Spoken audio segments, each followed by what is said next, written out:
Seja muito bem-vindo, meu irmão e minha irmã, a mais um Família Santa Cast. Hoje, um dia especial, nosso 10º episódio. Então, com muita alegria, né, que a gente está aqui, né, para celebrar, né, mais esse marco para a nossa comunidade. E eu não estou sozinho, né? Seja bem-vindo, meu amor. Obrigada, amor.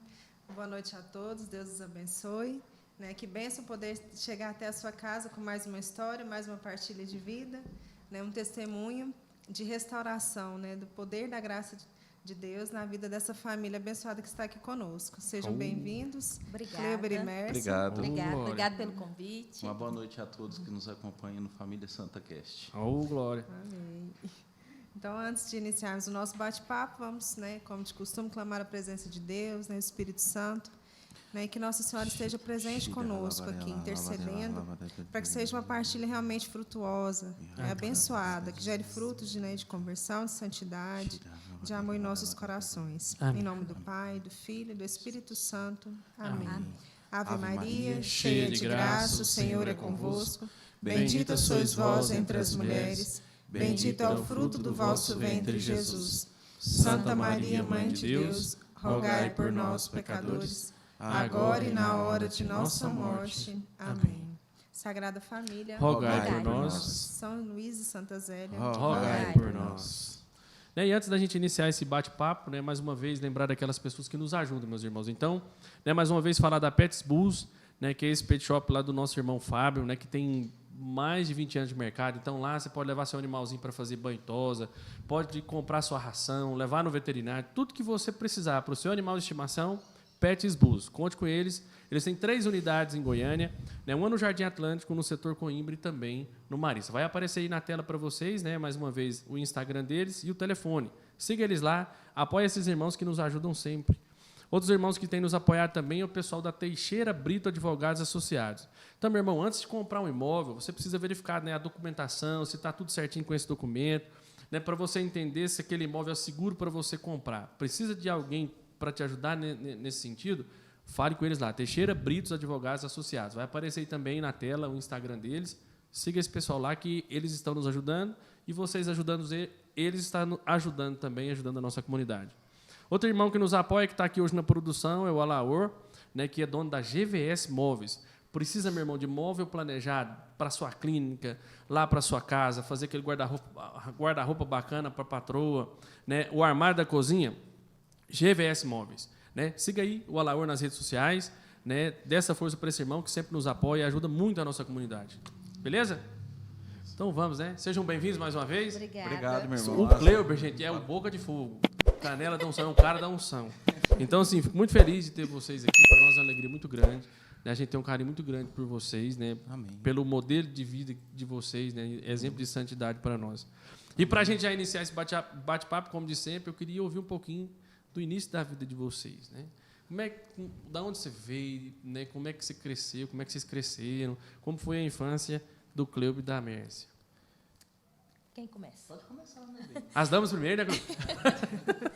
Então, assim, eu nasci em Goiânia mesmo, Uhum. né? Meu pai e minha mãe moravam junto com a minha avó no mesmo lote. Uhum. Até os 4 anos de idade a gente morou na Vila São José. Aí, quando eu completei 4 anos, meu pai já tinha comprado o nosso lote, a nossa casa. Uhum. E a gente mudou para o bairro Goiás.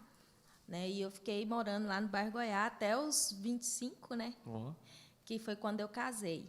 Mas ainda a gente casou e continuou morando ali mesmo, no bairro Goiás. Né? Hoje a gente já tem a nossa casa, graças a Deus, né? Mas a gente morou ali. Né? A gente nasceu de uma família... Eu nasci de uma família, né, de base católica, né? Uhum. Mas não, assim, era católica, mas não incentivava aquela missa todos os domingos. Não era católico praticante? Não. Então, a gente cresceu, eu fiz catequese, porque a minha mãe, né, nos ensinou e colocava na igreja para fazer catequese, tudo. Fiz crisma. Eu fiz crisma porque eu queria casar. Crisma eu demorei um pouquinho, né, de fazer a catequese. Fiz crisma para adultos na Matriz de Campinas, porque eu queria casar, né, e foi isso. Bom Nós demais. crescendo em Goiânia mesmo. E o senhor? Eu fui, como se diz, eu fui nascido aqui em Goiânia também, nasci em Goiânia, fui criado na região do... Primeiro a gente era da cidade de Jardim, O papai trabalhou, conseguiu comprar a casa dele lá no Conjunto Riviera. Então, a partir, eu acho, creio, dos 3 anos em diante, eu fui da região do Conjunto Riviera, né? Paróquia Santo Inácio de Loyola. Papai e mamãe sempre cuidou da gente. Nós somos 3 irmãos, né? Um já foi morar com o Papai do Céu, foi bem pequenininha, com 3 aninhos. Aí ficou minha irmã, que mora em Porangatu, e eu que estou aqui, junto com a Mércia, né? Esse já começo de história da nossa vida, né? Como casal, como família, né? Graças a Deus. Também fui crismado, recebi a primeira comunhão lá na Santo Inácio de Loyola. Fui crismado também na Santo Inácio de Loyola, né? Eu acho que o bispo que me crismou foi Dom Antônio, se não estou enganado, acho que foi Dom Antônio. Tem muito tempo já. Tem. Amém. Eu morei no bairro Goiás também, eu morava na Rua Americana do Brasil. Você lembra dessa rua? Morei, capaz que nós até encontramos por lá, né? Que eu vivia na rua naquela época. Então, Cleber, você estava falando da sua infância. Graças a Deus, a história de vocês, né? A família não era praticante, mas mostrou caminhos da fé católica, né, para vocês, né, com os sacramentos, né, o início ali da fé cristã. Mas e daí para frente, adolescência, Cleber, como é que foi? Né, continuou na igreja ali, firmou? Que você aprontou ali na adolescência? Lembrando um pouquinho sobre a minha família, a história da minha família, né? O meu pai foi sempre um homem de grande caráter, né? Ele não tinha uma vida religiosa, mas ele tinha a devoção dele, né? Então nos ensinou a isso. Minha mãe também sempre bateu firme que a gente tinha que caminhar na presença de Deus. Mas a gente é tipo aqueles que crismam e ganham o mundo. Então, fora. Entendeu? Então eu fiz todo o processo de iniciação cristã, batismo, primeira Eucaristia, crisma, e depois virou um católico de IBGE. Virei um católico à toa mesmo, né? Que não ia em nada, né? Sumi mesmo da igreja, sumi da presença de Deus. Então, fiquei muito tempo longe da presença de Deus. Fiquei bastante tempo fora da presença de Deus. Mas aí, assim, como é que foi? Estudava, trabalhava? Eu comecei a trabalhar bem pequeno, né? Eu vendia piqui na feira. Então, a gente começou, assim, tudo isso era que a família ensinava, como tinha que trabalhar. Então, eu comecei pequeno, vendendo piqui na feira. Aí, depois dos meus 16 anos, eu fui ser office boy. Trabalhei quase 2 anos como office boy. Passado esses 2 anos como office boy, eu comecei a ajudar meu pai na mecânica, que meu pai trabalhava com mecânica, né, mecânica de máquinas pesadas. E um dia ele me perguntou: você quer entrar na firma que eu trabalhava? Eu te coloco lá. Eu falei: eu quero. Aí eu entrei na mecânica nessa firma a partir dos 18 anos de idade. 18 anos. 18 anos de idade. Mercy, e a sua adolescência, como é que foi? O Cleo, né, disse que depois da crisma largou um pouquinho ali a igreja, mas aí foi trabalhar, né, com 18 anos, e você? Então, eu me lembro, né, assim, que eu tinha mais ou menos uns 14 anos quando eu fiz a primeira comunhão. Né, eu fiz lá no bairro Goiás mesmo, na paróquia de lá. Nossa Senhora do Rosário. Nossa Senhora do Rosário. Mas aí a gente começou aquela empolgação, né? Ia na missa toda semana, e aí foi esfriando, esfriou e acabou. Aí, beleza, né? Eu estudava, né? Estudei até a 8ª série, estudei no bairro Goiás, depois estudei no Frota, na Cidade Jardim. Conheço demais também. Terminei o 2º grau lá, né? E terminei com 15 anos. Mas a 8ª série com 15 anos. Então, eu terminei o 2º grau ali com meus 17, quase 18. E até ali eu não namorava, né? Não pensava em namorar, nem em casar. Mas eu pensava assim, um dia eu quero ter uma foto igual da minha mãe. Porque minha mãe tinha uma foto na parede de casada, né? E eu achava aquilo lindo, né? Eu falava, um dia eu vou casar também. Eu tinha essa vontade de ser família no coração. Né? Eu tinha essa vontade, mas não tinha achado uma pessoa, uma pretendente, né? Mas ali, depois que eu conheci o Cleuber, eu acho que eu tinha 21, se não me engano. Eu tinha 21 anos. Vocês conheceram aonde? É até engraçado falar, né? Hoje mesmo eu estava conversando com a funcionária minha, eu falei, gente, que o Cleuber foi sair do outro lado da cidade para participar de um comício político? E eu ali... Essa eu não sabia, não. Na verdade, era um showmício, né? Era um Eu não showmício. fui interessado na política. Eu queria uma namorada também. Interessado é no show, na música. Na música. Mas assim, nas meninas. é engraçado, Paulo, porque eu estava com uma colega minha, né, que era amiga minha de infância, que hoje faz parte da Que comunidade. benção, hein? Né? Ela entrou na comunidade antes de mim. E ela estava comigo nesse dia. Quem né? que é? Só para nós saber quem Pode estava na farra. Pode, lógico que pode. Eu estava com a Laine do André. Ó. Ela e a irmã dela são minhas O amigas. André é do bairro Goiás também. Né? Também. Não, Também. Eu conheço o André. Aliás, eu acho que eu conheci o André antes da Laine. O André é do Quando bairro criança, Goiás né? Mas a Laine, a gente teve uma amizade muito grande. Por quê? Porque ela era minha vizinha. Eles moraram, assim, coladinho com a nossa casa. Então, a gente surgiu uma amizade muito bonita, muito grande ali. Nós, amigas, todas moças, né? Nós reuníamos para pintar as unhas, saber que cor que ia pintar. Essa coisa toda de moça mesmo, né? E a gente saiu e ela falou assim, nossa, mas aqui só tem gente feia. Isso, lá no showmício. Lá no showmício. Lá no showmício, ó. É. Aí eu falei, não, deixa eu ver se eu acho um bonito. Ó. E de longe, bem de longe, eu vi o Cleuber. Morenão alto. Eu lembro até a roupa. Mas... A camisa azul do Brasil, com as estrelinhas, né, e uma calça branca. Eu falei, aquele ali é bonito. Ela olhou assim, falei, Eu falei, mas eu achei. E ele era alto, ele se destacava. Magrelão. Por causa da magrelão. Gente, era só uma ripa com óculos só. Ele se destacava por causa da altura, né? O forte, moreno, alto, né? Aí passou. E nessa época eu namorava com outro rapaz, porque nós tínhamos uma amiga em comum e a gente não sabia, né? Eu trabalhava com uma amiga minha, lá era namorada do primo dele.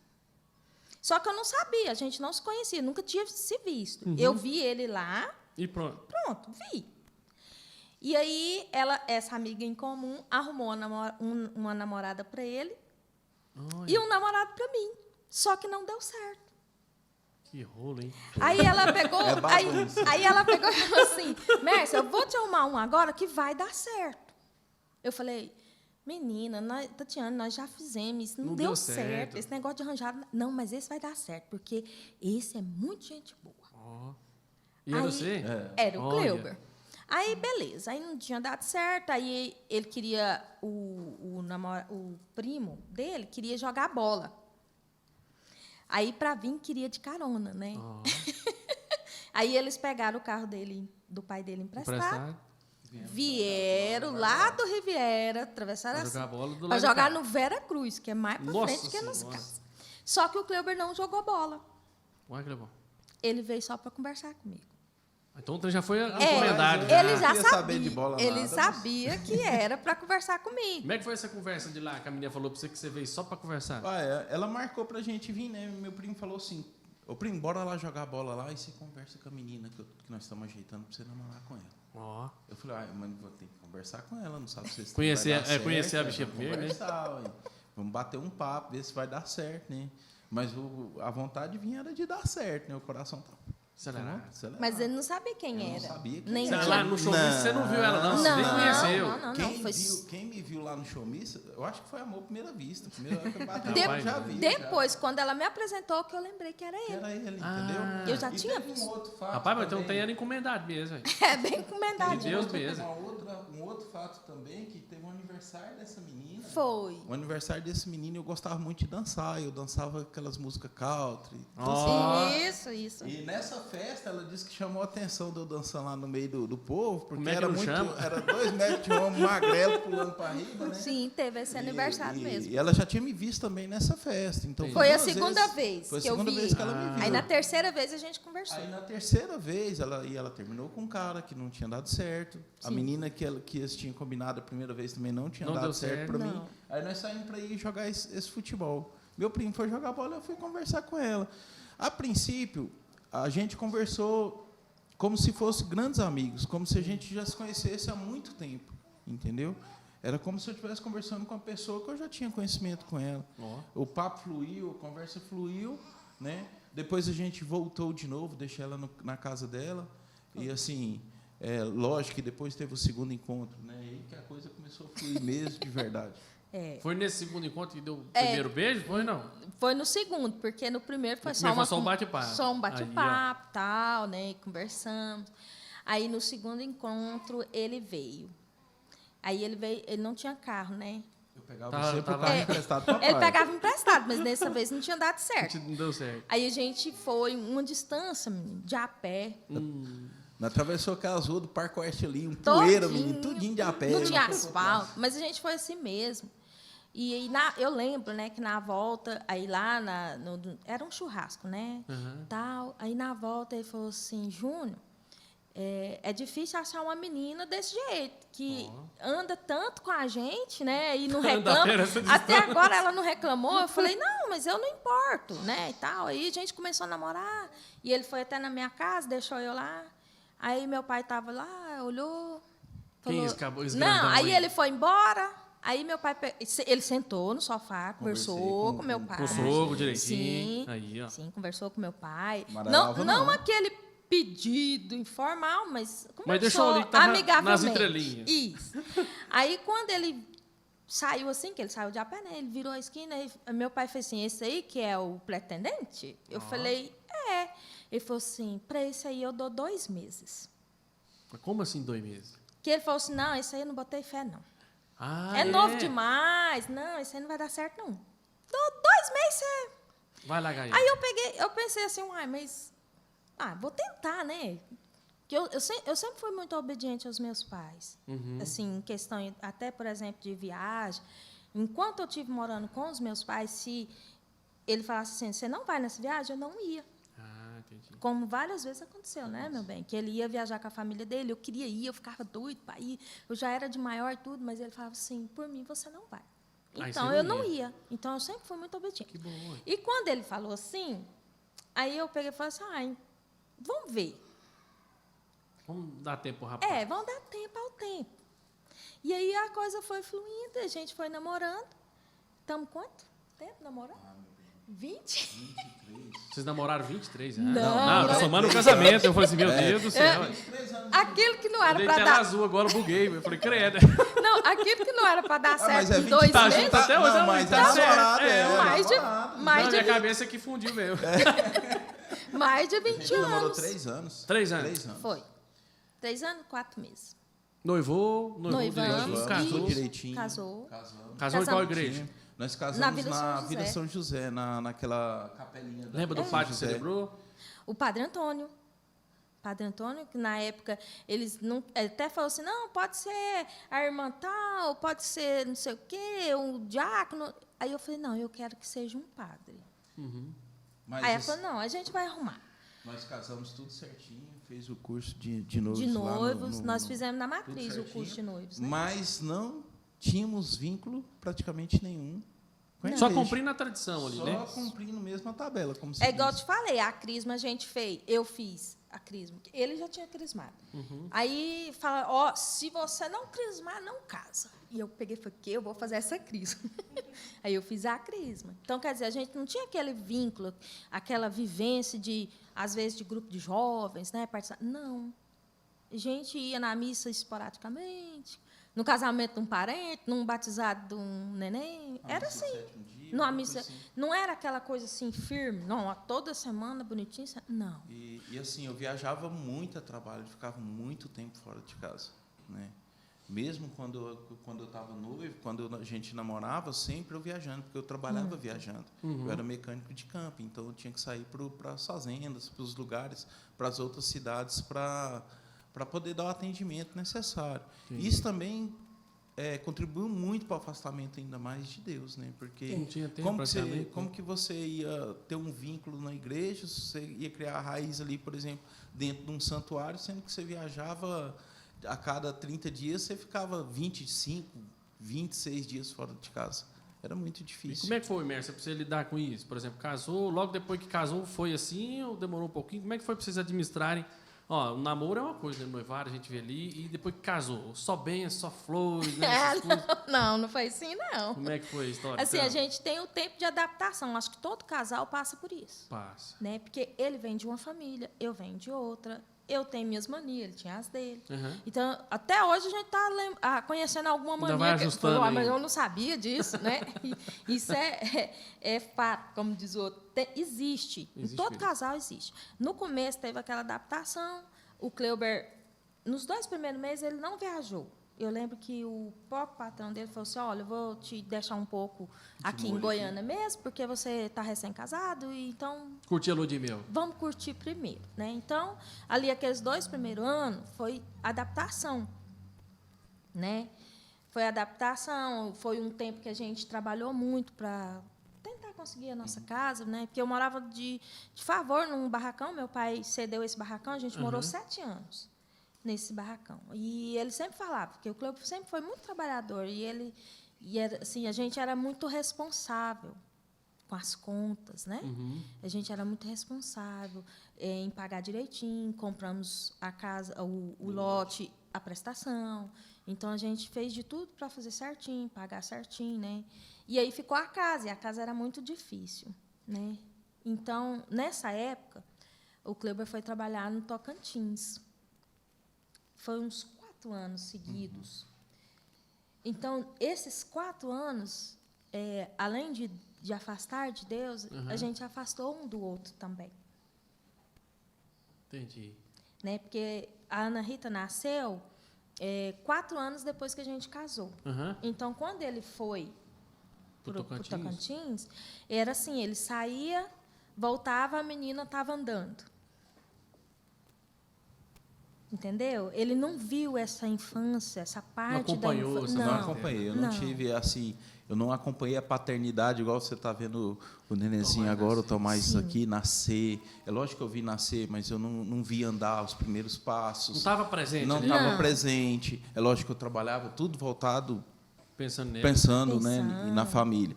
Mas assim, eu não via dando os primeiros passos, eu não vi falando as primeiras palavras. De repente, a menina estava comendo papinha, quando eu cheguei, ela já estava comendo frango frito. De repente, ela não falava nada, eu já voltei, já falava papai e mamãe. Então, essa fase da Ana Rita eu não acompanhei. Por quê? Por causa da questão das viagens, eu viajava demais. Né?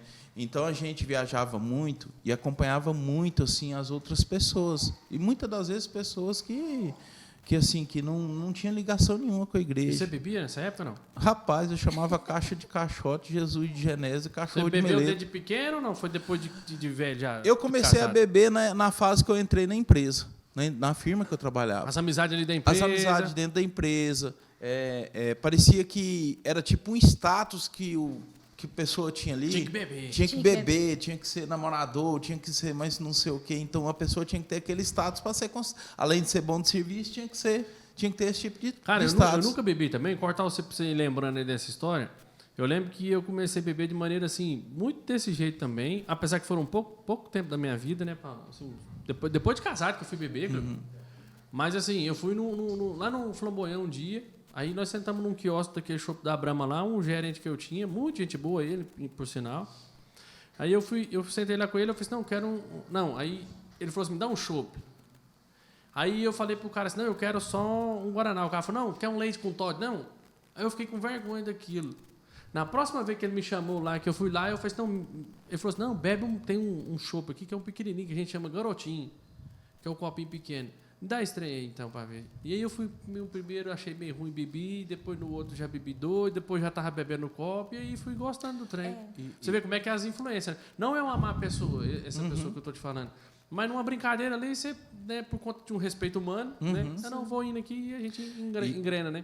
E a bebida, ela é gradativa, igual você disse. É. Né?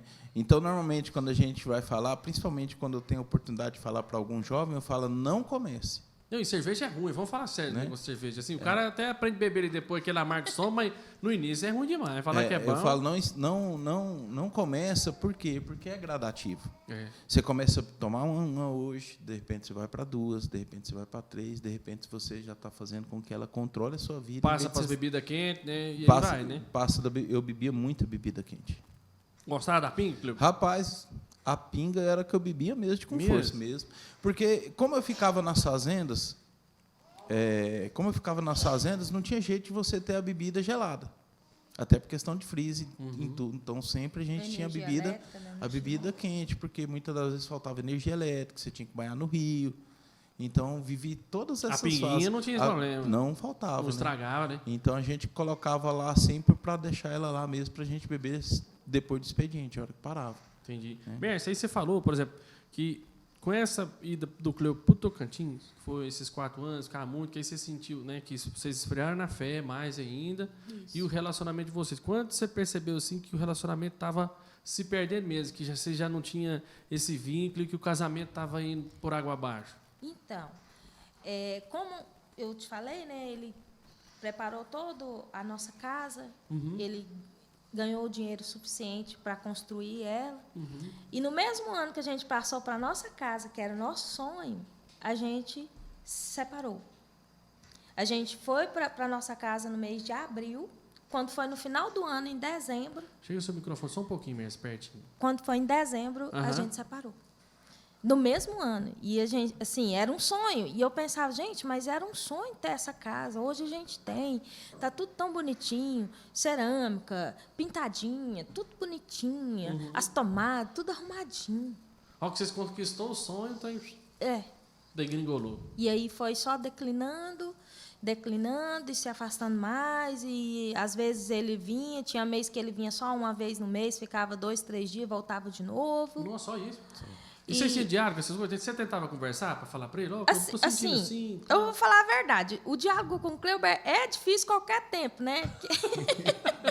Mas, naquela época, era muito difícil. Muito difícil mesmo. Assim, ele não gostava de conversa, sabe? E aí eu penso, né? Se eu tivesse nos caminhos de Deus, eu teria essa sabedoria de saber calar, muitas vezes, né? De fazer as coisas da maneira correta, para não dar o que falar, não dar reclamação. Então, muitas vezes, a culpa, a gente quer transferir a culpa sempre para o outro. E a gente nunca assume a própria culpa. Inclusive, eu falei muito assim, eu conversava muito com a Andréia. E ela, Andréia do Laílson, e ela sempre falava isso. Você nunca se eximiu da culpa. Você sempre falou, ele errou. Porque quando a gente separou, o povo pensava assim, não, porque ele é errado, porque ele arrumou outra pessoa, já está morando lá em outro estado e tal. E você aqui só trabalhando, porque eu trabalhava também muito, cuidava da Ana Rita, né? Eu falei assim, ele errou, mas eu também errei. Então, eu nunca falei, nossa, porque ele é culpado. Não, a culpa foi nossa. Nós caminhamos para que tudo desse errado. Nós fizemos tudo errado. Então, nessa época que a gente se separou, a Andréia me chamou para participar do grupo de oração, que na época era na Medalha, né? Então, eu falei, gente, mas esse trem não vai dar certo, não, porque o que eu vou fazer lá? Eu pensava que era grupo de casais, né? Ela falou, não, comadre, lá é grupo para família. Para família.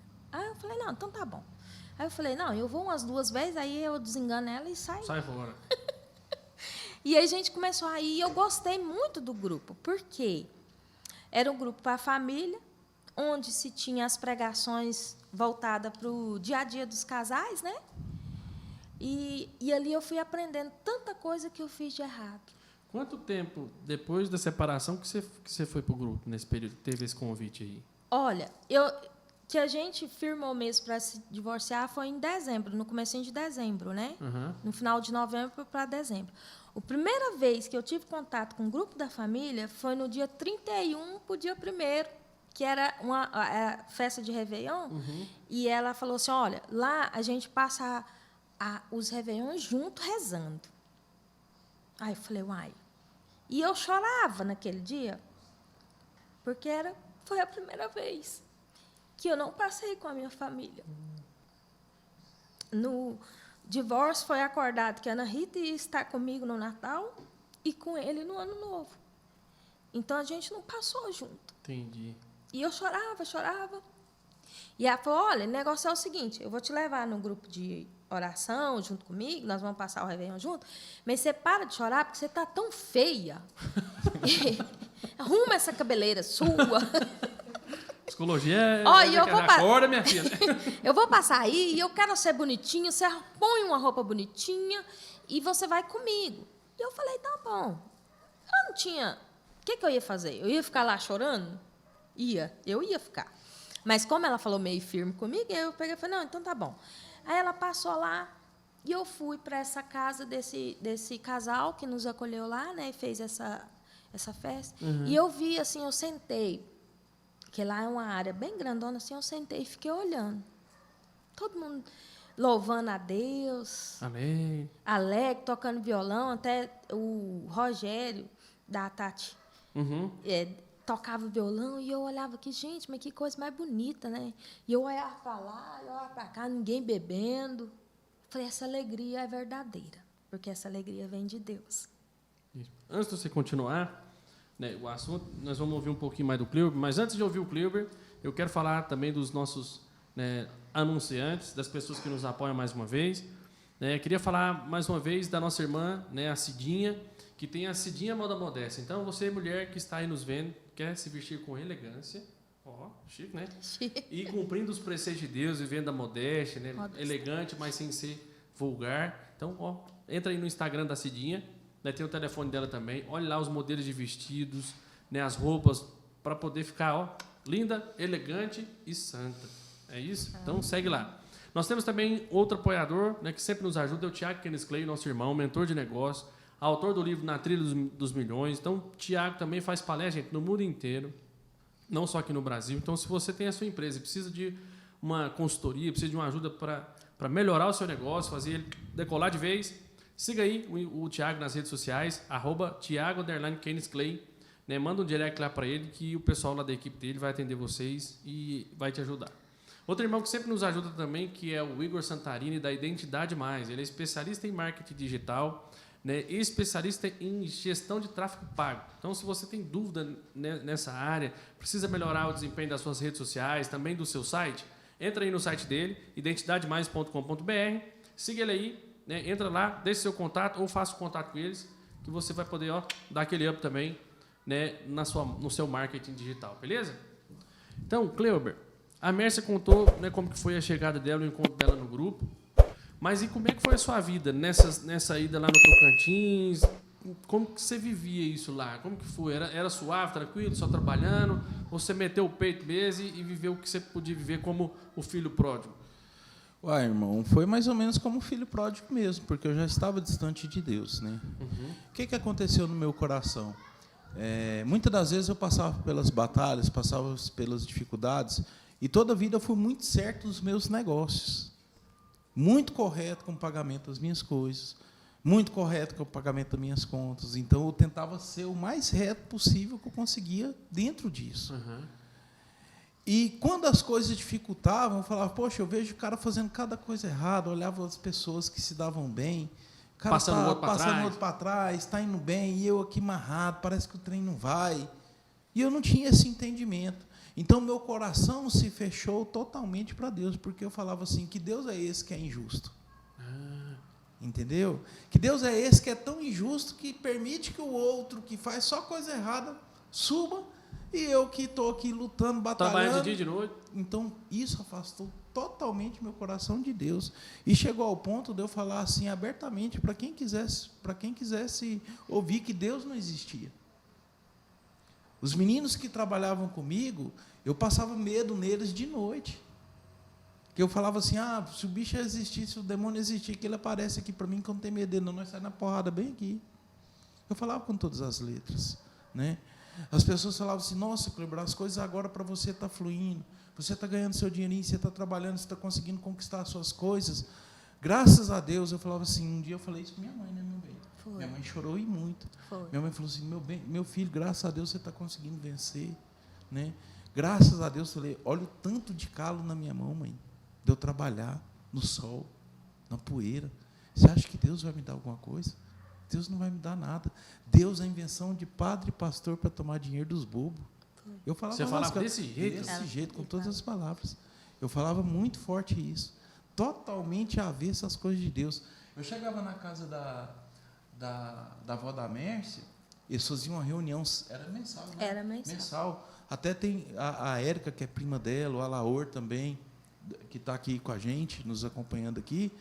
Eles participavam também. Quantas vezes que chegava lá para rezar o terço, eu chegava com a caixa de cerveja. Logo que os parentes se arrumou, hein? É a curva de rir, né, compadre? Quantas vezes chegava para rezar o terço, o compadre nunca foi de bebida, nunca bebeu. Mas quantas vezes que talvez ele tenha presenciado de chegar lá para rezar o terço, eles iam rezar o terço, eu chegava com a caixa de cerveja debaixo do braço. Ah, era? Era desse jeito. Então, eles não bebiam. Né? Eles não tinham aquele hábito. Às vezes, um tio da Mércia bebia uma cervejinha aqui, outra acolá, mas muito pouco. Mas eu já chegava com a minha chegava debaixo do braço. maquinado já. Aí, fazia aquele momento ali, assava aquela carne. A hora que falava assim, agora nós vamos rezar o terço, eu fugia. Eu saía de lá, deixava a Mércia e falava, eu estou indo embora, vocês ficam aí rezando. E teve uma situação tão engraçada que um dia, eu acho que eles me prenderam lá, não sei, não lembro, faz muitos anos, e eles foram rezar o terço, e eu engolia metade das Ave Maria. Eu começava a rezar a Ave Maria, cheia de graça, aí, em vez de eu Santa Maria. eu pulava metade dela, né?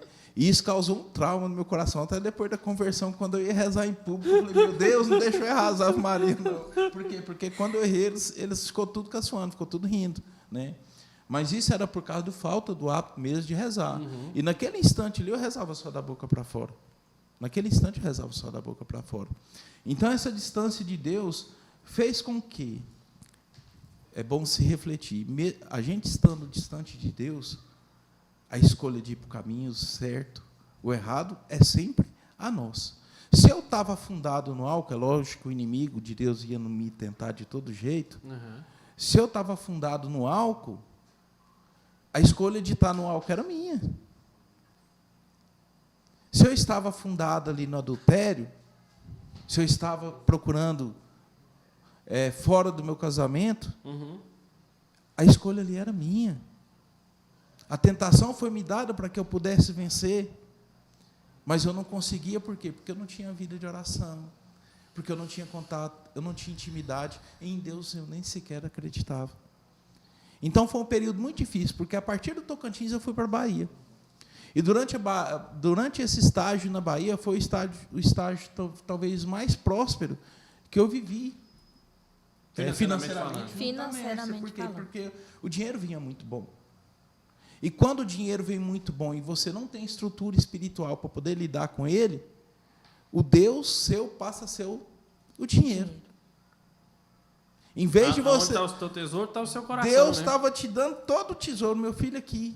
Eu estou junto contigo. Honrando o seu trabalho, né? E eu pegava aquele dinheiro, e em vez de eu fazer as coisas certas com ele, eu desviava toda aquela bênção para as coisas erradas.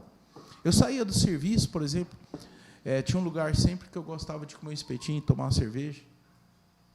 Eu saía do serviço, se falassem assim, o Cleuber largou do serviço e foi beber. Não era eu. Não era eu. O Cleuber parou do serviço até às 6 horas da tarde, trabalhou, e depois ele foi beber. Aí era você mesmo. Aí era eu mesmo. E assim, eu não dava ressaca.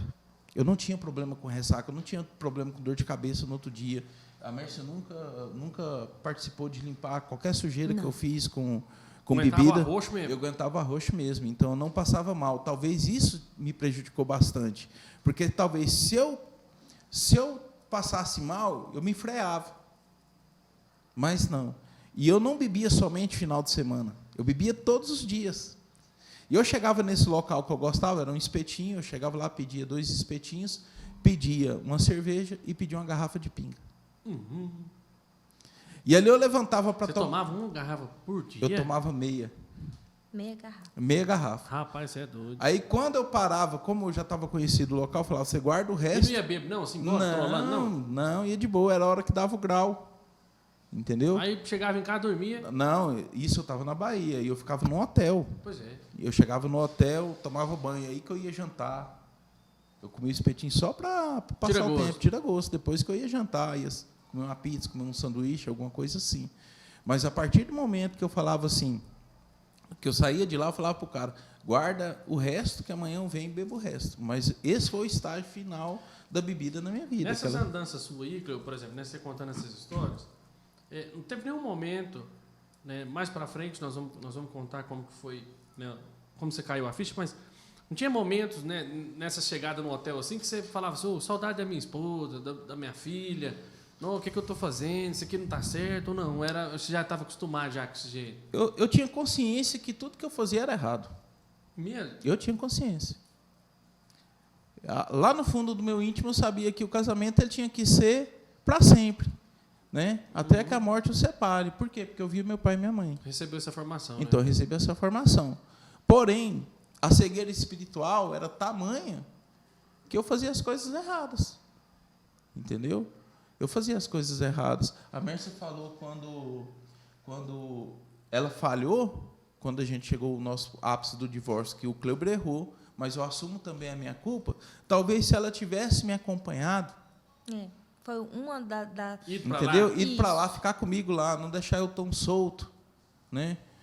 Tão livre, como se diz. Ela não me acompanhou. Então, talvez isso foi uma das coisas também, aquela solidão ali, aquela, né? Porque hoje, tendo a vivência que a gente tem, né, com a palavra de Deus, até com o grupo de oração, e a gente vai assistindo todas as pregações e vendo como que um casal tem que comportar, eu consigo ver que lá no passado eu não tinha, eu não fazia o que era para ser feito. Por várias vezes o Cleber me falou, vamos embora comigo. Entendi. E aí eu não, parece que eu não queria desligar do meu pai e da minha mãe. Eu achei que era assim, por uma questão do trabalho, que você nunca tinha ido para lá. essas Não, coisas, eu não. ganhava muito pouco, Wesley.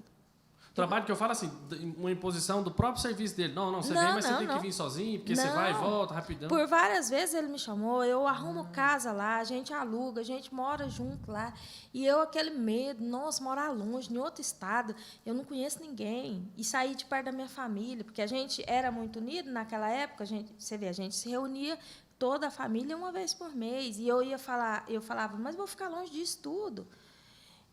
Então, essa foi uma das coisas erradas que eu fiz. Se eu tivesse largado e ido junto com ele, talvez nada teria acontecido. Então, isso é uma coisa que é bom a gente abrir um parênteses aqui.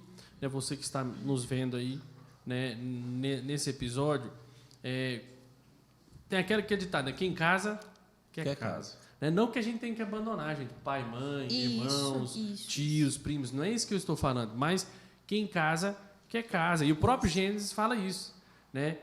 O homem deixará a sua casa e se unirá a sua mulher, e eles passarão a ser uma só carne.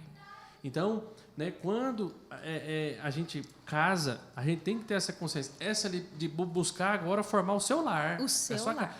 Você vai desrespeitar seu pai e sua mãe, você vai estar fazendo alguma coisa errada. Não é isso.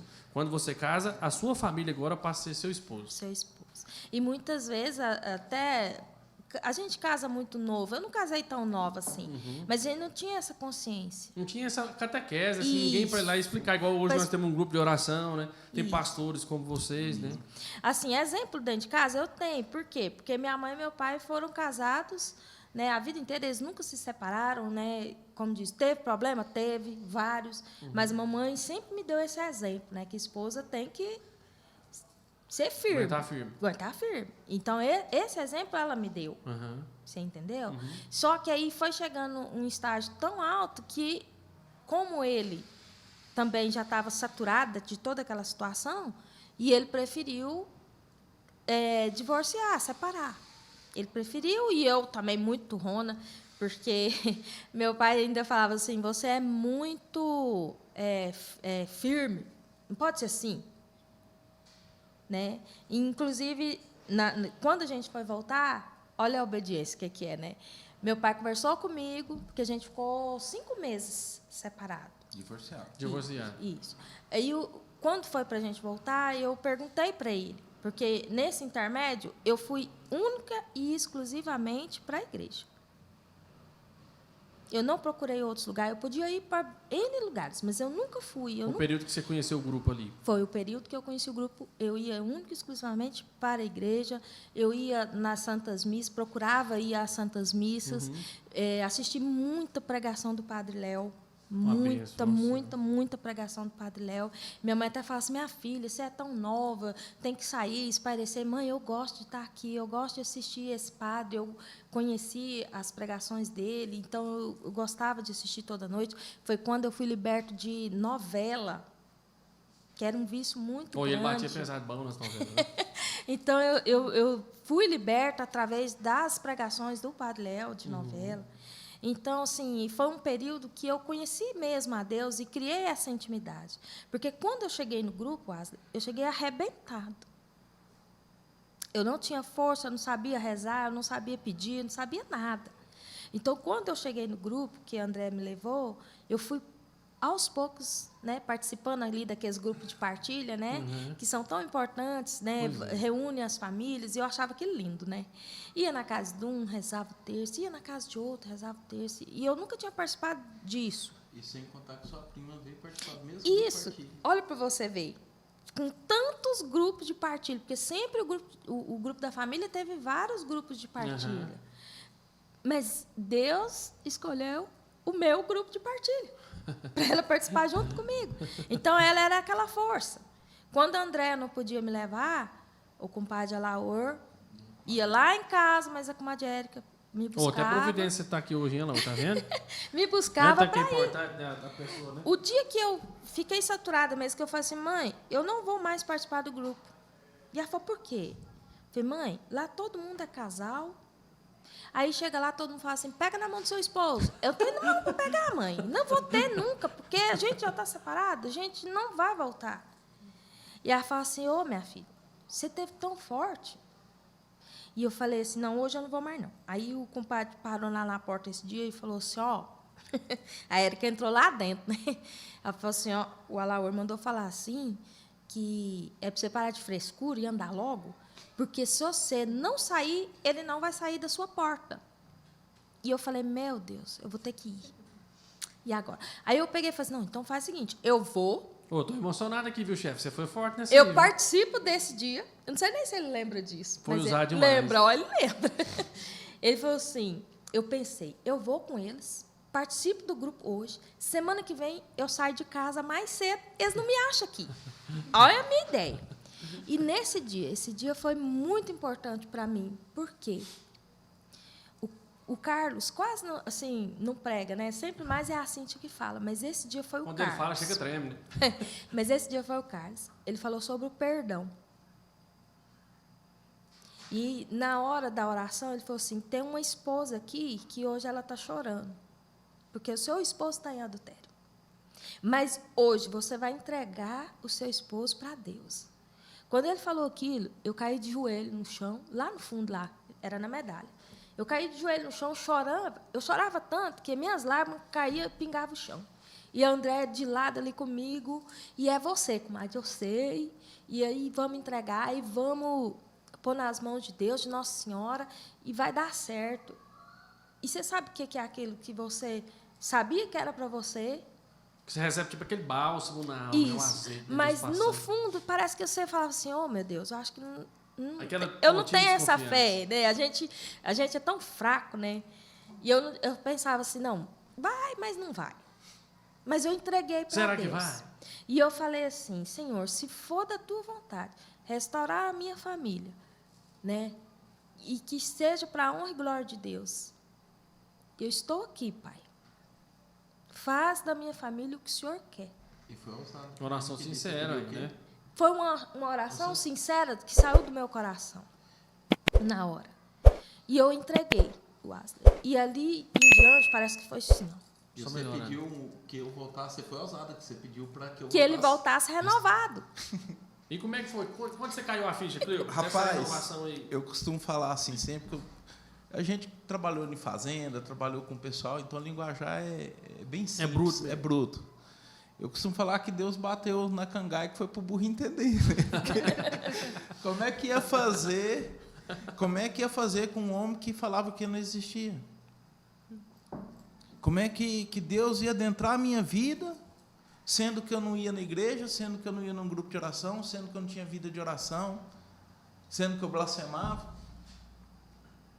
Então, assim, Começou sempre que a gente divorciou realmente no papel. A gente chegou a assinar o divórcio. Nós nos divorciamos. Eu fui viver minha vida, né, com a outra pessoa. Eu morava em Luiz Eduardo Magalhães.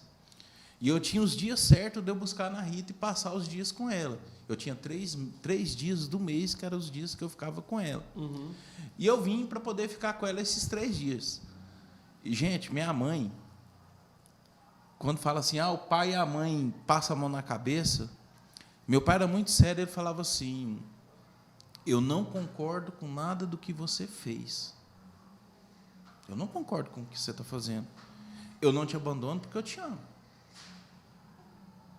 Mas concordar eu não concordo. Já minha mãe chegava, a chibata era sem dó. Ela batia, era do lado que rala o queijo, ela batia, era para doer mesmo. Falava assim, você tem que criar vergonha, isso não é papel de homem, não, o que você está fazendo. Ela falava, era firme, você tem sua família. E eu vivendo no pecado. E eu vim visitar e fiquei esses 3 dias com a Ana Rita, na casa dos meus pais. Uhum. E eu bebia muito, né? E todos os dias eu bebia à noite. E fiquei com ela esses 3 dias. Na terceira noite, eram as 10 horas da noite, eu já tinha deitado no sofá, cheio da canjibrina, já tinha cochilado, né? E ela, a menina doida para dormir, porque a gente dormia junto. A gente tem um hábito, os meninos é tudo pregado, né, meu bem? Parece bicho de camada, é tudo juntinho, colado um do outro, sabe? Então, os meninos criaram esse hábito de dormir junto. Então, a Ana Rita dormia abraçadinho, dormia colado com a gente. Então, quando minha mãe falou assim, vai deitar, a Ana Rita já veio para ir deitar. E a gente foi para o quarto da minha irmã, e lá tinha uma cama preparada, minha mãe tinha ajeitado a cama, e falou assim, conta uma história para ela dormir. E fechou a porta. Gente, eu não tinha nada o que contar para ela. O clima na casa dos meus pais era um clima muito pesado, por tudo que tinha acontecido. Não era assim, eu chegava lá, que estava aquele ambiente alegre, não. Era um ambiente de pai e mãe, mas que eles estavam sofríveis com toda a situação. Vivendo, entendeu? Né? Repreendendo aquela situação que eu estava vivendo. E eu não tinha nada o que contar. Minha mãe fechou a porta, deixou a luz acesa, e ela ficou tipo como se me olhando para... Esperando o que qual eu história? ia contar para ela, qual que é a história que eu tinha para contar. E eu não tinha nada o que dizer. E eu lembro bem que eu levantei assim, sentei em cima da cama e vi um Novo Testamento em cima da cômoda. Uhum. E eu fui lá nessa cômoda e passei a mão nesse Novo Testamento com muita raiva.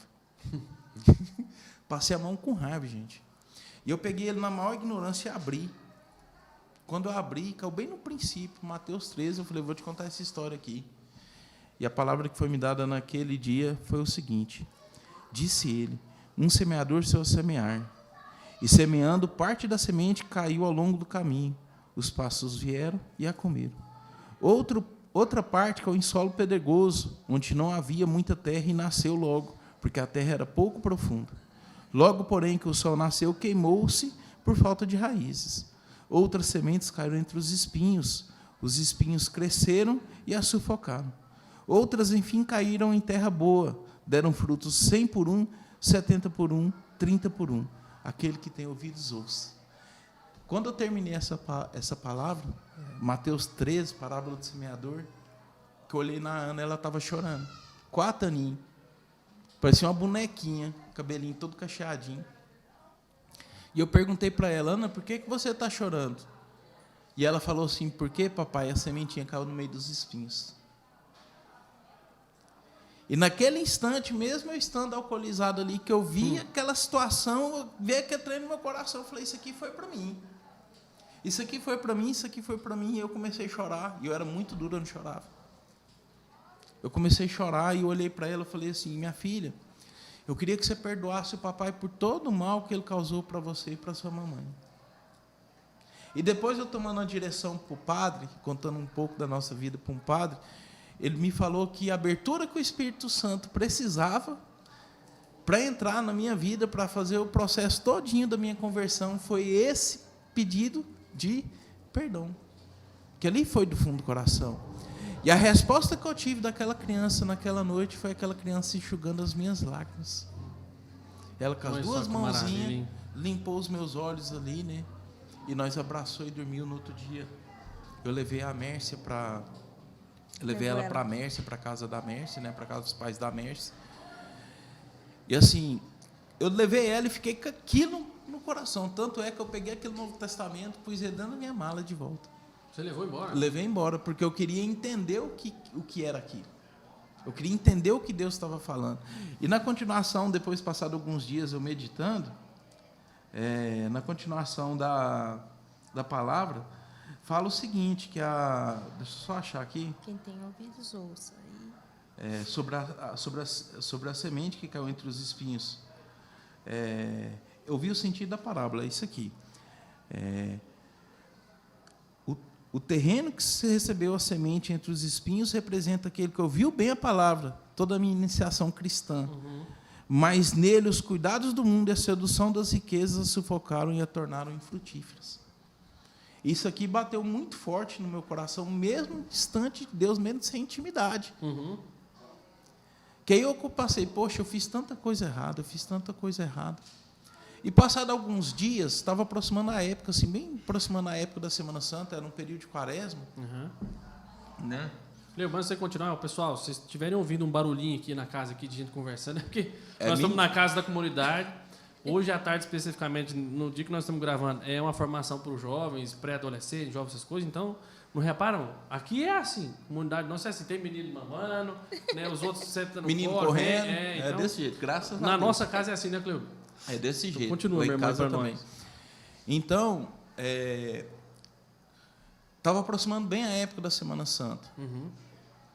E eu creio que, diante de toda a tribulação que eu vivia, de toda a batalha que eu vivia, do meu corre-corre, do meu dia a dia, o único momento que o meu coração acalmava era durante a noite, durante o momento que eu estava dormindo. Eu acho que foi nesse momento que Deus decidiu falar: esse é o momento que eu tenho que falar com esse meu filho, que é cabeça dura. Durante o dia, o barulho dá muito, né? Um barulho muito.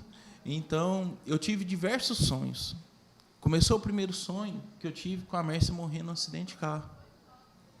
E veio aquele sentimento no outro dia, de um sentimento realmente de perca. E junto com aquele sentimento de perca veio a meditação. Como que eu posso perder alguém que eu joguei fora? Alguém que eu fiz muito mal. Não. Como que eu posso perder? Naquele dia queimou um motor de partida de um trator. Era muito difícil, não tinha um WhatsApp igual nessa época, né? Há 12 anos atrás não tinha um WhatsApp. Até celular ainda era meio difícil, Wi-Fi era difícil, então você não tinha. E eu estava na fazenda. E queimou o motor de partida, eu fui na cidade levar esse motor de partida para consertar e peguei meu telefone e liguei para a Mércia. Foi a primeira vez que eu conversei com ela depois de toda a situação do divórcio. Que até então, os momentos que eu tive com a Mércia, eu pegava o menino, falava boa tarde, pegava, saía, está aqui, não conversava nada. Então, foi o momento que eu conversei com ela. Eu falei: olha, você toma cuidado onde você sair, cuidado onde você vai. Eu não quero que nada de ruim te aconteça. Já basta tudo aquilo que a gente já passou. Já basta tudo aquilo que a gente já viveu. Toda a situação que foi vivida. Eu não quero nada de mal, eu só quero a sua felicidade. Então, naquele instante, ela escutou tudo aquilo que eu estava dizendo. Não me foi ofensivo em momento algum.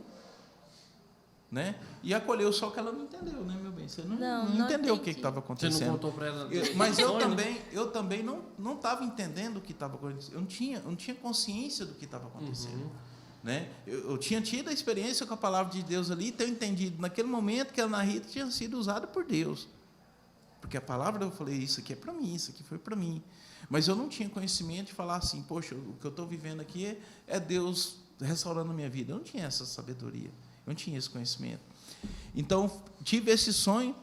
Passou assim mais ou menos uns 3, 4 dias. Eu tive 3 noites seguidas de sonho que a gente era marido e mulher. Que a gente fazia tudo o que um casal faz. Que a gente namorava. Que a gente cuidava da Ana Rita. Eu sei que a gente fazendo compra, gente, no supermercado.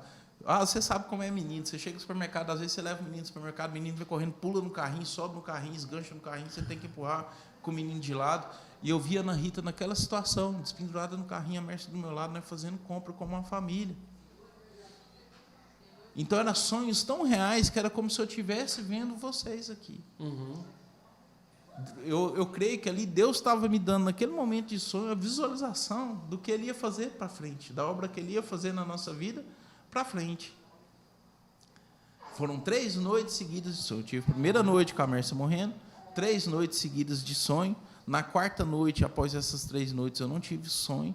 E na 5ª noite, no meu sonho, apareceu no meu sonho como se fosse um ser de luz.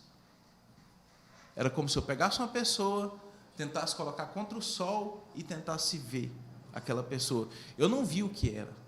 Se era um anjo, se era um santo, se era o Senhor. Não.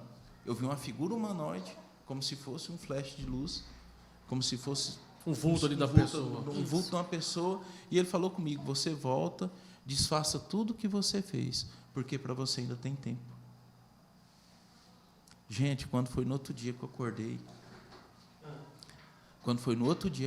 eu acordei desesperado. Eram as 4 horas da manhã. E eu acordei totalmente transtornado, ao ponto dos meninos que trabalhavam comigo, que não tinha vida espiritual nenhuma, que era tudo pessoas que eram do mundo, ao ponto de falar assim, o Cleber hoje não está bem. E eu lembro de eu lavar o meu rosto na pia do banheiro, escovando dente para poder sair para o trabalho, e eu olhei para eles e falei assim, eu vou organizar tudo para vocês não ficarem sem nada aqui, eu vou falar para o gerente levar comida para vocês. E falei para os meninos que trabalhavam comigo, que eu tomava conta de uns equipamentos, e eu não posso deixar vocês aqui dessa maneira, mas eu tenho que dar um jeito na minha vida, e ela tem que ser dada hoje. Eu não posso ficar aqui mais nenhum dia. Você falou desse jeito para ele. Aí tinha um menino, até o apelido dele era Bocão, o apelido dele falou assim, esse cara vai fazer uma besteira. Era o que veio para ele, sabe? Que eu ia fazer uma besteira pelo estado que eu estava. E eu peguei e ajeitei para ele sair dessa fazenda, eram as 8 horas da manhã. Um Zé Telo, fui para a cidade, fui para Posse, eu estava no norte do estado de Goiás, fui direitinho para a cidade.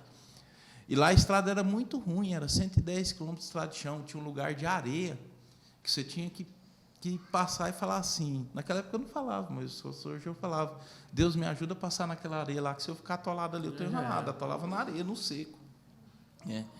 Cheguei em Posse às 11 horas da manhã, mais ou menos, fui direitinho na paróquia da cidade.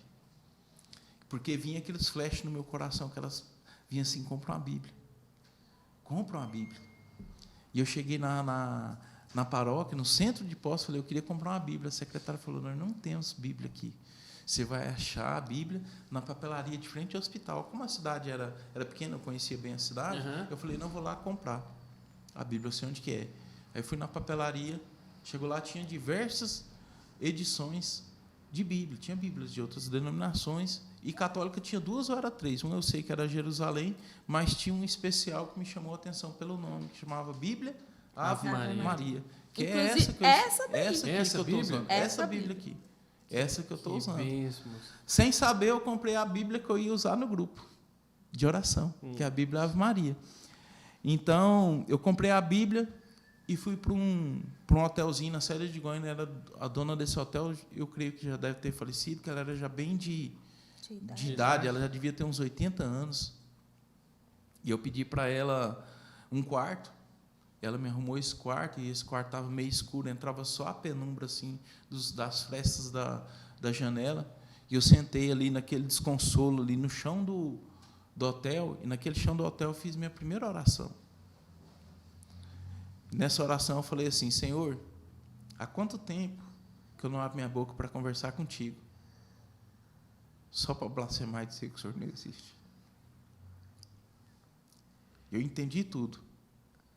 E eu estou aqui. E se for para fazer as coisas certas daqui para frente, o Senhor toma conta da minha vida, porque ela é sua. Ela é sua, Senhor. E naquele instante que eu terminei o momento de oração, veio aonde eu mais errei. Como que eu tinha que começar? Onde eu mais errei, que era com a minha família. Onde eu mais errei. Eu não sabia mais nada da vida da Mércia. Eu não sabia se a Mércia estava vivendo vida de igreja. Eu não sabia se a Mércia estava vivendo vida de igreja. Eu não sabia que a Mércia estava vivendo na comunidade. Eu não sabia que ela estava participando do grupo de partilha. Eu não sabia de nada. Eu pensava que a Mércia tinha achado já outra pessoa. Eu achava no meu coração, eu falei, gente, eu não sei nem o que eu vou conversar com ela, como que eu vou fazer?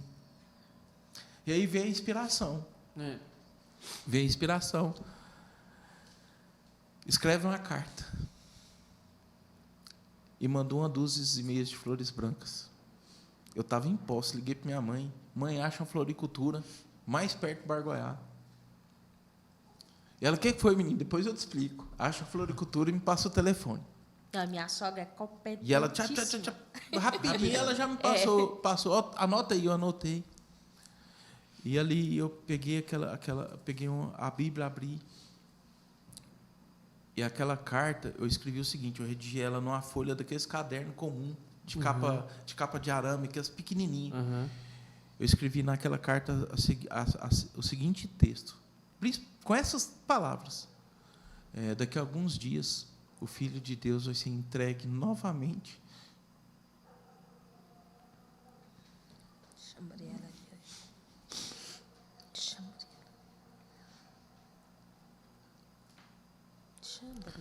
Nas mãos dos homens, para a remissão dos pecados, dos nossos pecados. Eu sou um pecador. A palavra de Deus fala que ele veio para buscar os doentes, e eu sou um doente.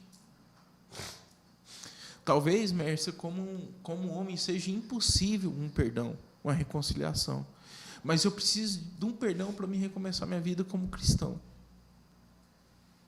Queria que você me perdoasse por todo o mal que eu causei com a sua família e com a minha. Em especial para você e para a Ana Rita. E de lá eu consegui passar um fax, para você ter uma ideia. Eu passei um fax. Estava determinado mesmo, arrumou um fax. Passou um fax, esse fax veio e chegou para a Mércia. Então, essa foi, assim, lógico, eu tive a experiência do grupo também, a gente vai continuar contando. E como é que você recebeu esse fax, Mércia, essa carta, essas flores? Então, assim, eu trabalhava na confecção, tinha mais ou menos, assim, umas 6 meninas. A confecção era da minha família mesmo. E tinha umas 6 meninas que trabalhavam lá, costureira, auxiliar. E aí bateu palma, era um andar de cima, olhei na escada, tinha um homem com um buquê de rosas enorme. E como naquela época eu andava muito triste, porque dentro do meu coração, a minha vida não ia ter jeito. Né? Eu já tinha colocado no meu coração que eu ia ter que viver a santidade. Porque se eu quisesse continuar comungando e tudo, tinha que ser na santidade. Então, eu já tinha isso no meu coração. Olhei assim, desci, peguei, né, aquele buquê enorme com um monte de chocolate. Era a época da Páscoa, né? Então, eles colocavam junto. chocolates e tudo. Subi. Aí, falei assim, vocês... Aí ela falou, nossa, as meninas, né? Nossa, o que é isso? Eu falei, uai, vocês não sabem? Ela falou, não. Eu achei que as meninas tinham juntado, comprado aquele buquê de flores, mandado para mim. As minhas da confecção. Para te alegrar. Para me alegrar. E minha mãe lá costurando e olhando. Aí a minha prima falou assim, tem um cartão. Você não tinha visto? Não tinha visto. Aí puxei o cartão. Com o cartão veio a carta junto. Aí eu abri, li e comecei a chorar. E aí todo mundo, o que foi? O que é? E aí eu falei assim, gente, essa carta é do Cleuber. Minha mãe parou de costurar, não, o quê? Deixa eu ver. Ele está falando de Deus. Aí eu falei assim, essa carta é do Cleuber, e ele está falando de Deus. Olha. E aí minha mãe falou, não, traz aqui, deixa eu ver. Deixa eu ver esse trem aí. E aí ela falou, meu Deus, é mesmo. Aí ela até falou assim, será que ele mudou? E assim, eu fiquei desesperado na hora, fiquei transtornado. Entrava, saía e levei aquele buquê para casa, pus lá na sala. Pus lá na sala, o povo queria comer meus bombons, não, deixa meus bombons aí. E espera.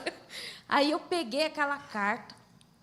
André morava perto de mim, né? Fui de a pé mesmo, correndo, de noite, assim, tardezinha. Cheguei lá, era apartamento, né? Aí, não, pode subir. Aí o porteiro falou, não, ela falou que você pode subir. Falei, tá bom. Cheguei lá, ela olhou em mim e falou assim, o que foi, comadre? Ela falou, olha essa carta aqui. E ela pegou a carta assim, leu. O Laio estava na sala, ela leu. Ela abraçou, ajoelhou no chão e começou a chorar. E ela louvava e falava assim, obrigado, meu Deus, obrigado, meu Deus. E o Laís com aquela calma, o que foi, bem? E ela falou assim, comadre, eu vim aqui para você me ajudar. Eu não discerni, eu não sei o que é isso aqui. E você não sabe. Isso é uma chance que Deus está te dando. para você restaurar a sua família. Isso é a ação de Deus na sua família. E aí eu levantava, e ela me abraçava, e ela rodava, e ela, meu Deus, eu não acredito, não acredito. E tá, nesse dia eu fui embora para casa, e continuei, né, pensando. Aí ele me ligou. Aí eu tinha que falar alguma coisa. Né? Aí eu peguei e falei para ele assim, escuta, vem para a gente conversar. A gente vai viajar. A gente ia viajar para a cidade lá do meu pai, naqueles dias. Aí ele pegou e falou assim, olha, essa semana eu não vou poder. Mas na semana que vem eu vou. Para a gente conversar. Aí, beleza. Aí eu fiquei esperando. Aí viajei, normal, a gente voltou. Aí ele chegou lá em casa, foi até na quarta-feira. Aí ele falou assim, olha, arruma aí que a gente vai sair, a gente vai levar a Ana Rita. Aí a gente foi no shopping, foi até naquele shopping ali na saída de Inhumas, né? Conversamos, vimos a Ana Rita brincando. E a alegria da Ana Rita era uma coisa contagiante. Por quê? Porque ela estava saindo comigo e com ele. E tinha muito tempo que ela não fazia isso. E ali, aquela alegria dela, aquela coisa, né? E na hora de voltar, ele me deixou lá na porta, parecendo os primeiros dias de namoro, né? Só me deixou lá na porta. Aí ele pegou e falou, eu peguei e falei para ele, deixa eu te falar uma coisa. Se eu te chamar para você ir num lugar onde as minhas feridas foram curadas, você vai? Que era o grupo de oração, que era na quinta-feira. Ele falou assim, eu vou. Falei, então, amanhã, 7 horas, você vem para cá. Mas ele nem sabia onde que era. Ele nem sabia o que era. Ele só falou que ia. Né? Você lembra disso, né? E no outro dia, pontualmente, porque o Kleber Isso era padrão mesmo. e desesperado, né? E aí ele falou assim, eu não sei para onde que a gente vai, mas eu sei que eu estou aqui. E aí a gente foi, eu falei, primeiro a gente vai passar lá na casa da André para a gente ir junto, a gente vai no grupo de oração. Aí ele, não, tudo bem. Aí a gente pegou, foi. Quando a André abriu a porta, foi outro choreiro, que aí ela começou a chorar de novo. Viu ele? Viu ele comigo, e ela falou assim... Ela me abraçou. Ela abraçou ele, passou a mão na camisa dele e falou assim, nas minhas orações, Deus me mostrava que você ia voltar para casa e o dia que você fosse voltar, você estaria com a camisa preta. E com os detalhes cor-de-rosa. Com os detalhes cor-de-rosa. E a camisa está aqui. E ela virou para trás, está vendo, Lailson? A camisa está aqui. E ela abraçava, falou assim, que alegria, gente, nós vamos para o grupo. E dali a gente desceu, eles foram no carro deles e nós no nosso, e fomos para o grupo de oração. E assim, a acolhida tem um papel muito importante. Ela tem um papel importante porque, né, assim, eu vim direto, como se diz, direto lá da lavagem dos porcos, direto para o seio de Jesus, direto para os braços de Jesus.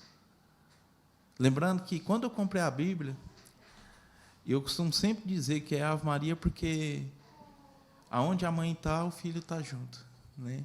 Então, eu caí ali, eu saí direto da lavagem dos porcos para o colo de Jesus, pelos braços de Nossa Senhora.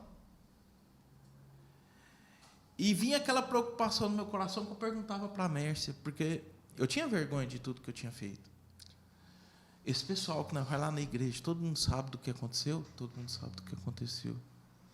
E eu pensava assim, meu Deus, eu vou chegar lá, esse povo... A chibatada vai comer. Esse povo é tudo povo santo, tudo de Deus, deve olhar em mim e falar assim, nossa, é um pecador que chegou aí, o pior dos piores que chegou aí. Daí vinha aquele trem no meu coração, eu falei, meu Deus do céu, eu vou apanhar demais nesse trem, esse povo vai me bater demais. Mas eu vou assim mesmo, vou encarar, né? E quando eu cheguei, naquele dia, na quinta-feira, era na Medalha, o grupo era na Medalha ainda. A hora que eu cheguei, já vi o irmão de lá para cá. E já pegou, e já me abraçou, e já falou, seja muito bem-vindo. Assim como eles fazem todas as quintas-feiras no grupo. E ali eu já comecei a sentir o calor de Deus. E nós entramos para dentro da igreja e foi aquela festa, e foi um dia muito especial, foi um grupo sertanejo do Antônio Alves. Foi. E naquele grupo ele contou uma história que ele tinha lavado a casa dele, ele foi lavar e tinha uma cruz muito bonita e o crucifixo caiu. E aquilo ficou guardado no meu coração. Quebrou Jesus, Quebrou Jesus sumiu. E a mulher dele falou: cadê o Jesus da cruz? E ele falou assim para ela: ressuscitou. Mas ele ressuscitou no meu coração naquele dia. E naquele dia o tema da pregação do grupo era: deixai o homem velho para trás e recomeçar sua vida como um homem novo. Pregação do Efésios 4. Sim. E foi o que a gente fez. E quantos anos tem isso? 12, né? 12 anos. Caminhando já para os 13 anos. 12 anos, vai caminhar para os 13 anos. Ó, gente, pra vocês entenderem, eu tô aqui, chega desaguando hoje. Chorar com o testemunho de vocês, né? Porque a gente escuta tantas vezes, mas aqui parece que a gente consegue mergulhar lá e viver mesmo, né? Que vocês viverem. E assim, Deus usou de um filho para que o pai, né, tivesse acesso à Bíblia. Deus, gente, ó, quando Deus quer, mesmo se você não quiser, Deus vai te pegar. É verdade. O Cleber estava bêbado. Tava. Tinha um Novo Testamento ali que ele nunca imaginou que tinha. Deus falou com ele na palavra. Mas o que é importante disso que eu quero falar para vocês? Seja dócil quando Deus falar com você. O Cleber Escute. Escute. Eu não acreditava que Deus ia falar e ele falou. Então, assim, e aí Deus pegou ali um cara que tinha tudo para acabar de se perder, chamou de volta, resgatou para o seio do seu lar e para a honra e glória de Deus. E eu falo isso com muita emoção porque eu conheço vocês e sei. Deus fez desse casal coordenador do pastoreio. Amém. Então, assim, esse povo que acolheu a Mércia lá na casa dela, que ela viu alegria, é o povo que esse casal coordena. Então, gente, se Deus fez isso na vida do clube da Mércia, Ele pode fazer na sua. Pode falar. E foi até interessante que quando foi passando o grupo, o nosso pastor, né? O nosso pastor ficou igual galinha do pé queimado. Porque falou: gente, a mulher chegou sozinha. Porque nem ele esperava o milagre acontecer. Né? Ele rezava para que a graça acontecesse. Mas, assim, era como se ele estivesse ali vendo com os olhos. A graça de Deus, a graça de Deus acontecendo. Né? Então, o Alaor também, com o padre Alaor, com a Madre Érica, junto, sempre apoiando a Mércia. E quando acabou o grupo, ele veio direitinho e falou: nossa, a mulher arrumou um namorado e já veio. E já trouxe para a igreja, meu Deus. Vai virar um PT com um grupo de partilha. E ele veio. Ele fala assim: o que eu vou explicar para a Cintia agora, meu pai? Como é que eu vou explicar para a Cintia? Como é que eu vou explicar isso? A mulher trouxe um namorado para cá, meu Deus do céu. E rezando, dizendo, ele passou o grupo todinho rezando. Intercedendo. Aí disse que quando chegou no final do grupo, ele é bem sorridente, né? Ele chegou sorrindo. Falou assim: boa noite, meu irmão, qual que é o seu nome? Aí a Mércia: Diego, primeiramente eu quero te apresentar. Esse é o Cleber, o meu esposo. Aí. Ai. Glória a Deus. Aí ele desarmou. Ele desarmou. Então eu fui acolhido no grupo de partilha.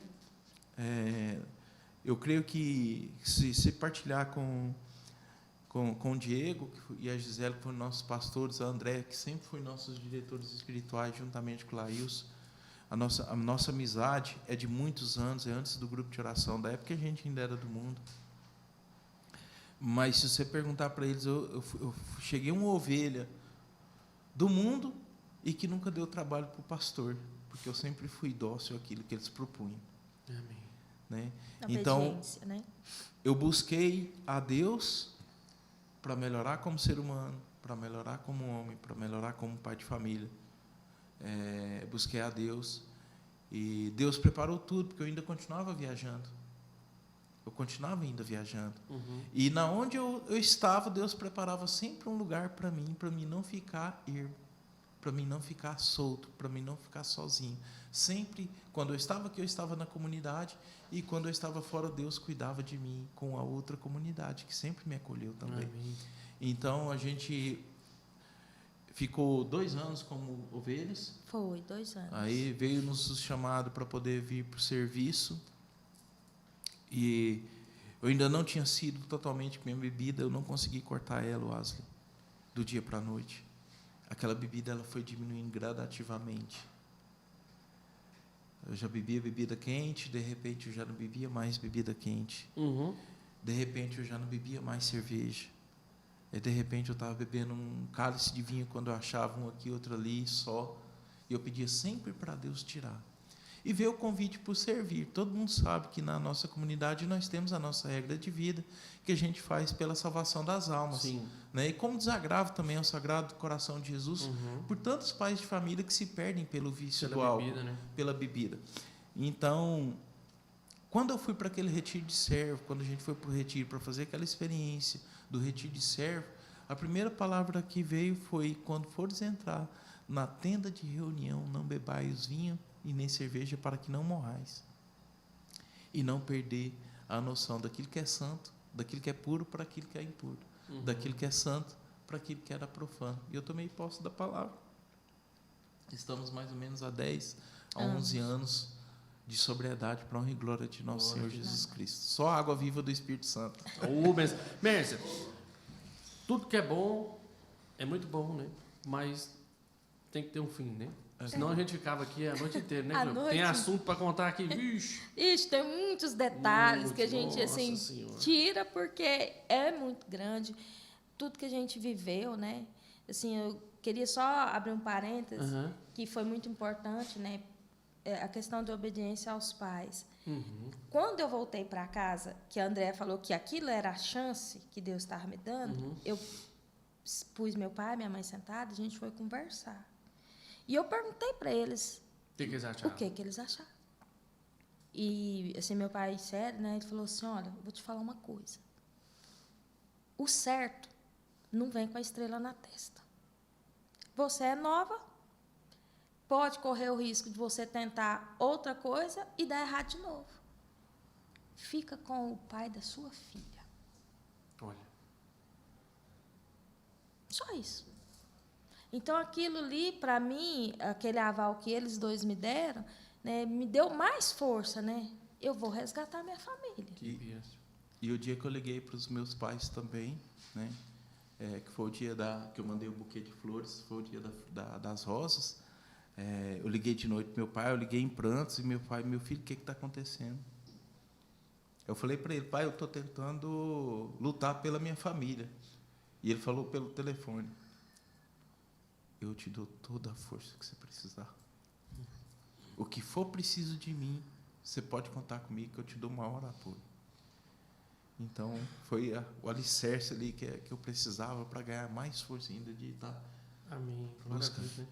Mércia, fala então aí para as mulheres que estão nos assistindo, né, que talvez esteja passando pela mesma dificuldade. Né? O que você poderia dizer para essas mulheres, para incentivá-las, para motivá-las, assim como, né, você conseguiu isso pelo grupo de oração, pela André do Laíus, pela Érica do Alaur também. O que você fala hoje já, né, com toda a experiência que você viveu, né, como pastora hoje, né, coordenando um ministério tão abençoado, tantas pessoas que vocês acompanharam, né? O que você pode dizer para essas pessoas? O que eu posso dizer? Nós, mulheres, não podemos desistir, né? A gente não sabe. Deus sempre sabe o que é melhor para a gente. Pronto. Mas nós nunca podemos desistir de Deus. Porque muitas vezes as pessoas falam: Deus não está fazendo o que eu estou querendo, né? Então, vou desistir. Não. Né? Até essa semana mesmo eu estava conversando com uma pessoa que está passando pela mesma situação que eu. E eu falei para ela: Deus é Deus. Por quê, Wesley? As pessoas têm livre-arbítrio. Elas podem escolher. Sim. Graças a Deus, o Kleuber escolheu a mudança de vida e eu também. Nós estamos aqui. Né? Nós não desistimos. Depois da nossa conversão, muitas dificuldades vieram. Muitas. Né? Mas, em especial, falando para as mulheres, a gente não pode desistir de Deus. Deus sabe, sempre vai saber o que é melhor para a gente. Né? Então, quando a gente ora, né, eu sempre oro, né? Senhor, faça o que é melhor para mim. Glória a Deus, é isso, né? Cleuber, e você, Cleuber? Aquele homem também, às vezes, está aí descabeçado, né, que está lá no meio do mato, né, e rebelde. O que é a mensagem, meu irmão, que você pode deixar para Deus depois de tudo aquilo que Deus te deu a graça? Né? Deus transformou o que era velho em novo, e muito novo. né? Porque a mesma dedicação que eu vejo, assim, o compromisso que você tinha para sair fora, hoje você tem ainda mais dobrado, né? Para cuidar das coisas de Deus, né? Porque aonde mudou o pecado, superabundou a graça. Eu quero dizer para você, meu irmão, que está vivendo uma vida de adultério, uma vida no álcool. Quero dizer para você que Jesus é o Senhor das nossas vidas. Jesus é o Senhor, Ele sabe tudo de nós, sabe tudo sobre nós. Eu quero falar para você que homem de verdade não é aquele que tem várias mulheres. Não é aquele que gasta o seu dinheiro todo em bebida, que faz isso como se fosse uma coisa para elevar você. Homem de verdade é aquele que segura na mão da sua esposa, segura juntamente com ela na mão dos filhos e consegue levar toda a sua família para o céu. Esse é o homem de verdade, é aquele que busca Deus. Não cai nas armadilhas do demônio, renuncia tudo e volta para o Senhor, que o Senhor está de braço aberto esperando a tua volta. Medite sobre isso, meu irmão. Amém. Glória, hein? Vou falar para vocês, gente, que episódio abençoado, né? Então, não deixe esse episódio morrer. Curta, compartilhe, comente, né? Esparrame esse episódio para várias outras pessoas, porque assim como eu falei, o Clube Hermes foi resgatado, né? Existem várias pessoas, várias famílias que também precisam ser resgatadas, né? Então, ajude com pouco a graça de Deus multiplicar e alcançar mais famílias. Amém? Amém. Então, obrigado por você que nos acompanhou até aqui, né? Louvado seja Deus pela sua vida, né? E vamos seguindo em frente cada vez mais, né, amor? Amém. Obrigado, Cleber, Mércia, né, Amém. Obrigado a vocês por nos Obrigada a acolher. por essa bênção de a gente poder ouvir, né, esse testemunho tão abençoado, né, que realmente serve de motivação para a gente buscar sempre, né, a graça de Deus e estar em comunidade, né? O quanto essa comunidade, né, pode verdade. ajudar na Nos ajuda, né? restauração da família de vocês, né? Amém. E de todos nós, né? Amém. Então, que Deus Glória a Deus, abençoe né? a Glória a todos. E compartilhem, gente. Vamos esparramar essa bênção aí para outras pessoas. Amém. Amém. Então, gente, até o próximo episódio, se Deus quiser. Amém. Amém.